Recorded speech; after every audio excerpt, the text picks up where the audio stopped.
Athletes live in such a bubble, especially in the intensity leading up to the games themselves.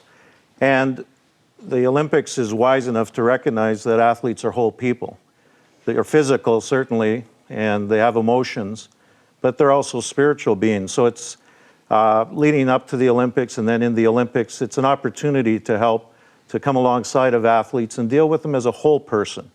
Do they know how to be a whole person? They're so performance-driven, they're so competitive. You know, how do they view themselves? How do they view the people around them? Well, in counseling athletes, I mean, that's one of the great challenges is when they've built so much around their performance and their lives have revolved so much about being an athlete, and yet they're dealing with things that are deeper and things that are wider, and they deal with what their future looks like. And so some of them, they just focus in on the event and they do as well as they can do. But others are beginning to ask questions, and they come and they chat and we interact about who they are as a person and what they'll become even after the games. Some athletes are coming from, they are people of faith, and their faith is very important to them. And so they're looking to be supported, they're looking to worship, they're looking to have opportunities to pray. So you're able to come alongside of them and do that. Others hit a particular crisis point. I've walked with several athletes through times of bereavement right in the middle of the games.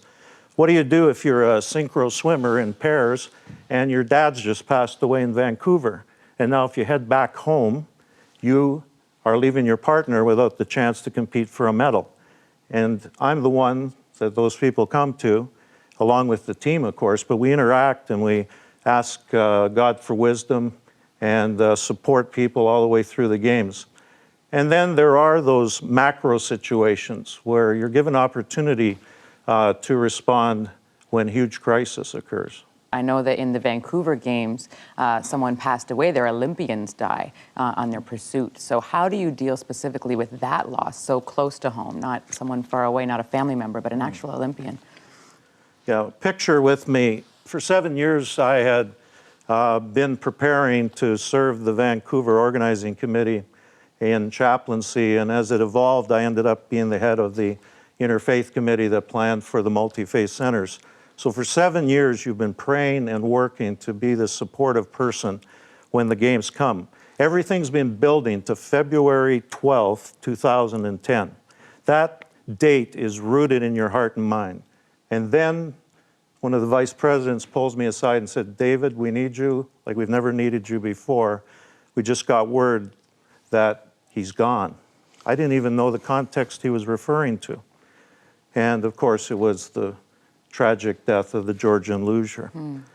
Well, I had a clear sense, presence of God, that for 7 years, this is what God had prepared me and the team for. To be there alongside of the athletes, the team officials. That is why we were there. And close to 800 came through our faith centers over the next few days. And it all came down to one moment on a Friday evening just before the games wrapped up. I was up in the Whistler Village. We were having a chapel time, and a woman luger from one of the European countries was there with one of our chaplains, and she was a close friend, and she was devastated. And we'd had our chapel time together, and then we had said the Lord's Prayer together. And with tears streaming down her eyes, she looked at her friend, and she said, "Now, could we say that in German?"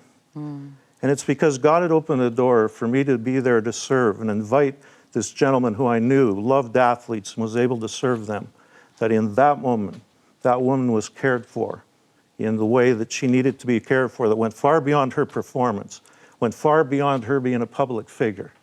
And to be able to hear my friend lead in the Lord's Prayer in German and know for 7 years, this is what God had put in my heart so that we would have that moment. I tell you, there's nothing more meaningful than being God's person in the right place at the right time.